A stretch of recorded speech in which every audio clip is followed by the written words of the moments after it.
તેમ છતાં પણ તાલાળા વિધાનસભામાંથી મને 10 થી 11,000 ની લીડ બંને વખત મળી. આ વખત ઘણા પરિબળો કામ કરતા હતા.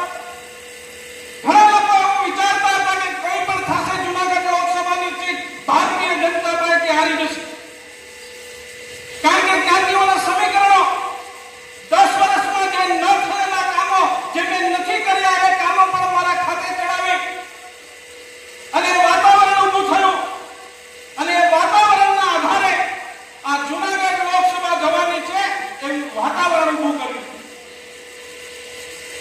અને 4 જૂનના દિવસે મોટા ભાગના લોકો એવું માનતા હતા કે આજે જુનાગઢ લોકસભા ભારતીય જનતા પાર્ટી હારી જશે એવા સમાચાર આવશે. પણ મને વિશ્વાસ હતો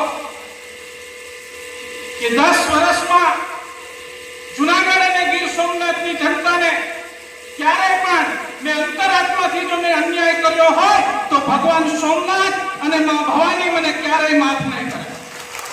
અને એનું પરિણામ ભોગવવા માટે હું તૈયાર છું. અને આજે પણ આ માધવરાય ભગવાનના સાનિધ્યમાં કહું છું કે ક્યારે પણ કોઈ જ્ઞાતિ જાતિના વાડામાં આવ્યા વગર ભારતીય જનતા પાર્ટીને ફાયદો કેમ થાય, ભારતીય જનતા પાર્ટીનો મત કેમ વધે, એ જ મારા નિષ્ઠાથી મેં પ્રયત્ન કર્યા છે.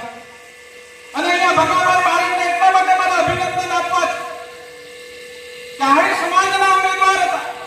મારો સ્વભાવ નથી ક્યારેય કે હું કોઈ પણ ચૂંટણી લડું કે મારા વિરોધીઓનું પણ નામ ક્યારેય લેતો નથી. કારણ કે મારી પ્રજાને મારી વાત કરવાનો મારો સ્વભાવ છે. બીજાની વાત હું ક્યારેય કરતો નથી. અને એ માટે થઈને મારે ભગાભાઈ અને આહિર સમાજના આગેવાનોને અભિનંદન આપવા છે. કારણ કે એમના માટે પરિસ્થિતિ વિપરીત હતી અને વિપરીત પરિસ્થિતિમાં કામ કરવું, મેં 3 વખત વિપરીત પરિસ્થિતિમાં કામ કર્યું છે. મારા વિપરીતના પ્રયત્ન ત્યારે પણ મેં કર્યા હતા. એવી રીતે ભગાભાઈ અને આહિર સમાજના ગીર સોમનાથના આગેવાન ભારતીય જનતા પાર્ટીમાં જેમણે કામ કર્યું એ લોકોને જ કહું છું, એમને હું ખૂબ અભિનંદન આપું છું કે એમણે સમાજની સામે ચાલી અને ભારતીય જનતા પાર્ટીની નવી રાજનીતિમાં એમણે જે શરૂઆત કરી છે.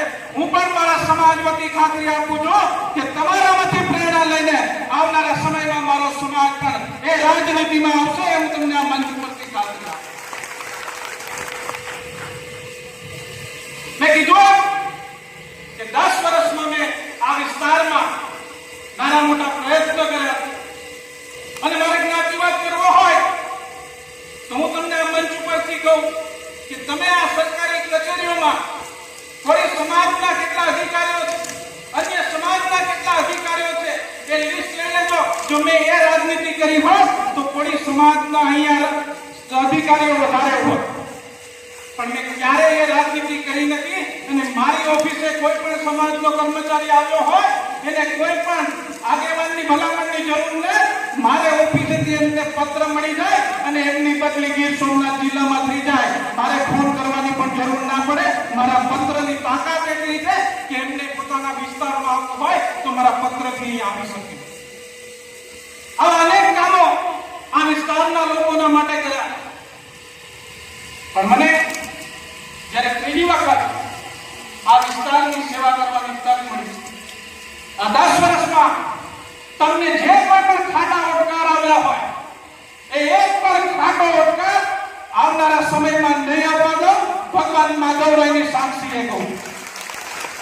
અને એ પણ કહું છું કે ભારતીય જનતા પાર્ટી હિસાબ કરે કે ના કરે, પણ હું આ 5 વર્ષમાં મને જે મળ્યા છે એમને મૂકવાનો નથી. એ પણ આ જાહેર મંચ પરથી કહું છું.